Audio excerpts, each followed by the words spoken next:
참고인 멀리 부산에서 오늘 국정감사장까지 나와주셔서 너무 감사합니다. 오늘 참고인 질의와 답변은 피해자 권리구제에 무감심한 우리 사법부의 태도 변화를 촉구하고 제도 개선을 마련하기 위한 이런 자리로 생각해 주시면 감사하겠습니다. 질의 들어가겠습니다. 그 1심 첫 공판이 끝나고 공판 기록 신청을 하셨는데 열람 신청을 하셨는데요. 그 이유가 어떤 거죠?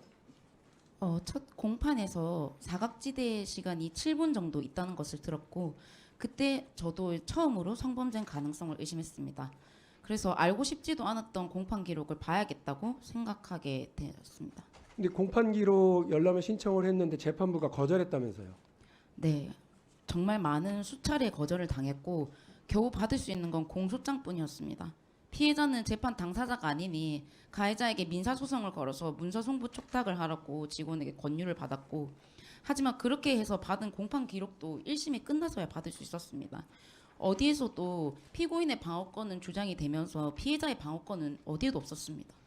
그러니까 자기 재판, 그것도 자기가 피해를 입은 사건 기록을 보는데 그것도 민사소송을 하라고 재판부가 권유를 하고 그 소송 끝에 그 내용을 받았다는 거 아니에요?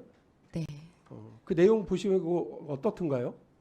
사실 그냥 높으신 분들이 하는 거니까 알아서 잘 하겠지. 저는 사실 이 범죄 사실에 대해서 알고 싶지도 않았고 그냥 잘 해주시겠지라고 믿고 있었는데 1심 기록을 1심 끝나고 받아보는 순간 모든 것이 무너져 내렸습니다. 자료를 1심이 끝난 뒤에 받았기 때문에 이 수많은 허위 진술과 누가 봐도 명백한 성범죄에 대한 허위 진술들이 가득한데 이거에 대해서 따질 수도 없었고 2심이 시작하고서는 성범죄가 인정이 되고도 3심에 있어서는 양형부당을 신청을 할 수 없었기 때문에 성범죄에 대해서는 제대로 된 판결을 받지도 못했습니다. 그러니까 참고인께서는 피해를 입었을 당시에는 이게 그냥 살인미수일 수 있다 이거는 알고는 계셨지만 사각지대 7분이 있었던 거는 재판에 참여하면서 알게 됐고 또 그 관련된 그 가해자가 어떤 주장을 하고 어떻게 자기를 방어하고 있는지를 전혀 몰랐기 때문에 1심 재판 끝나고 나서야 이 문제에 대해서 제대로 인지하게 됐다 이 말씀이신데요. 그 알려진 것처럼 살인미수였던 1심과 다르게 2심은 강간살인미수 혐의로 변경되게 된 거잖아요. 이게 어떻게 해서 이런 일이 벌어지게 된 겁니까? 사실 모든 예산 문제와 인력 문제를 얘기를 하지만 결국 이 사건에서 가장 열심히 할 수 있는 건 피해자 당사자라고 생각을 하는데요. 1심이 끝나고 1200장이 넘는 공판 기록을 한 달 내내 들고 다녔고 그걸 보면서 저는 진실을 알고 싶었는데 거짓말이 가득한 공판 기록들만 볼 수 있었습니다. 그래서 제가 이것에 대해서 성범죄를 다시 적극적으로 조사를 해야 된다고 어필을 했고 그로 인해서 그나마 얻어낼 수 있는 결과였다고 생각합니다. 상황을 정리해서 말씀드리면 사건을 수사한 경찰이나 또 검찰에서도 그 어떤 일이 벌어졌는지 정확하게 알지 못한 채로 사실 수사 대상인 범죄인 가해자의 일방적인 주장들을 들어서 이 재판을 진행했던 거죠. 그렇기 때문에 자기 방어를 위해서 그 진술했었던 내용들이 담기는 거고 사실 피해자로서는 그 자신의 어떤 피해 상황이라든지 이런 것들을 제대로 담아줬는지조차를 모르니까 그 모든 공판에 다 참여를 하고 그 이제 문제점을 찾아내고 이렇게 했는데 그 과정에서 법원은 오히려 공판 기록 열람 자체도 거절하고 소송해서 받아가시라 이렇게 이제 안내를 해버렸다는 거예요. 근데 그 과정에서 오히려 그 가해자가 범죄인이 피해자의 신원 등등을 확보를 하게 되는 오히려 피해자의 신원이 노출되어 버리는 그런 상황이 이제 벌어졌다고 하는 건데 그 여기 박형준 부산지방법원장님뿐만 아니라 모든 법원장님들 잘 들으십시오. 현재 피해자 공판 기록 공개는 재판장의 재량으로 이루어지고 있는 걸로 제가 압니다. 그런데 재판장이 허락을 했으면 이 공판 기록을 우리 피해자가 보셨을 거예요. 그리고 저렇게 이렇게 이리 뛰고 저리 뛰고 하지도 않았을 거고요. 민사소송을 하게 되면 아까 제가 말씀드린 것처럼 그 피해자 신원이 노출되는 것도 아셨을 텐데 그걸 법원이 세상에 권유를 해서 그렇게 했다고 하는 것도 잘 이해가 안 됩니다. 결국 피해자에게 공판 기록을 주지 않아서 가해자에게 피해자의 신원 정보가 노출됐고 보복 범죄를 발생시키는 원인을 제공한 점 반성하셔야 된다고 생각합니다. 이게 지금 피해자가요 본인이 소송 걸어가지고 받은 재판 기록이랑 본인이 모은 재판 기록이에요. 모두 1268장입니다. 엄청 무거워요. 이거 들고 다니면서 재판 뛰어다녔다는 거 아니에요, 피해자가. 이 재판 기록의 무게가 바로 우리 국민들의 사법불신의 무게라고 저는 생각합니다.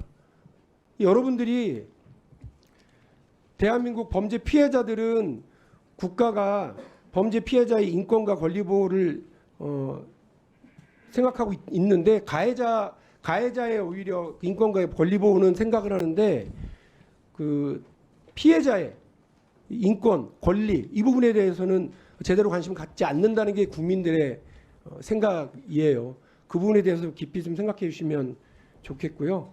그 참고인에게 좀 다른 질문을 좀 드리겠습니다. 원래 이게 20년 구형이었는데 1심 판결에서 12년으로 선고가 됐습니다. 왜 이렇게 형량이 감형됐다고 알고 계시죠?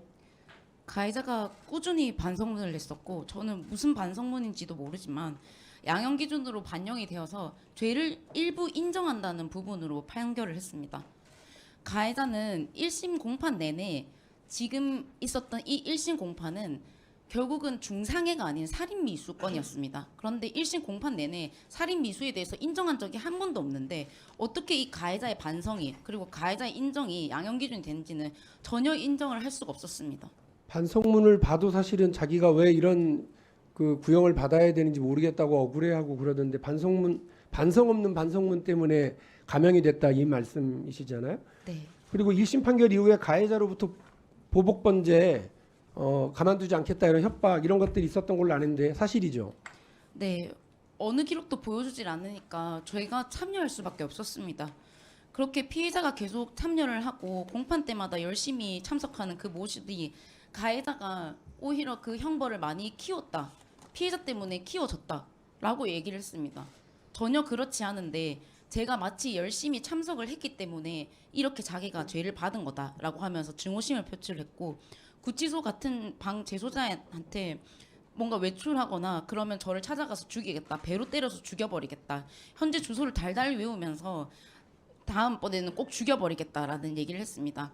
저로서는 혼자서 이 피해를 감당했으면 끝났을 일을 괜히 가족까지 이 목숨을 부과하는 것 같아서 숨이 막히는 공포를 느끼고 있습니다. 판결에서 가해자 반성 때문에 감형을 했는데 오히려 보복범죄가 일어난 상황이라고 하는 것도 재판부가 깊이 들여다보고 피해자의 권리를 구제하고 피해를 방지하기 위한 노력들을 같이 해주셔야 된다고 생각합니다. 아까도 말씀드렸습니다만 대한민국 국민들은 우리 재판부와 사법 절차가 가해자 즉 피고인의 그 권리는 더 잘 보장을 하는데 피해자의 그 권리 구제에 대해서는 관심이 좀 무딘 거 아니냐, 무관심한 거 아니냐 이렇게 생각하는 국민들이 많다는 점 참고해 주시고요. 아까 말씀드렸던 잘 이해가 되지 않는 본인의 재판 기록을 그것도 피해자의 재판 기록을 민사 소송을 통해서 받아라 이렇게 하면서 오히려 2차 피해를 이렇게 그 가져오게 하는 그 상황에 대해서 어떤 제도 개선이 좀 가능할지에 대한 말씀을 우리 부산 법원장님께서 좀 말씀을 해주시면 고맙겠습니다. 고등법원장님께서 말씀해 주시면 감사하겠습니다. 네, 참고인의 말씀을 드리니까 같은 관할을 하고 있는 고등법원장으로서 되게 안타까움을 많이 느낍니다. 좀 위로의 말씀을 좀 전해드리고 싶고요. 말씀하신 대로 사실은 그동안에 형사소송 절차라는 것이 피고인의 방어권, 무죄 추정의 원칙이 있다 보니 피고인의 방어권에 많이 관심을 가졌던 게 사실인데 근래 들어서 피해자가 절차에 참여할 수 있는 권리, 이 권리자로서의 지위에 대해서 더 관심이 높아지는 것은 사실인 것 같습니다. 구체적인 제도에 관해서는 제가 깊이 검토를 하지 못해서 어떤 방식으로 이루어져야 되는지는 조금 더 정밀한 검토가 필요하겠지만은 기본적인 방향 자체는 피해자가 형사소송 과정에서 자기 입장을 내세울 수 있는, 주장할 수 있는 그런 폭은 좀 많이 넓혀져야 되는 거 아니겠느냐 그렇게 저도 생각은 하고 있습니다. 그렇지만 제가 제도의 구체적인 면에 관해서는 제가 말씀드리기는 어려울 것 같고요. 앞으로도 이것을 계기로 조금 더 피해자 열람 등사 신청에 대한 허가의 폭이 조금 더 너그러워지지 않을까 저는 그렇게 생각하고 있습니다. 네. 조정훈 의원님 질의하시기 바랍니다. 네, 조정훈입니다. 박영진 의원님에 이어서 질의하도록 하겠습니다. 우리 김웅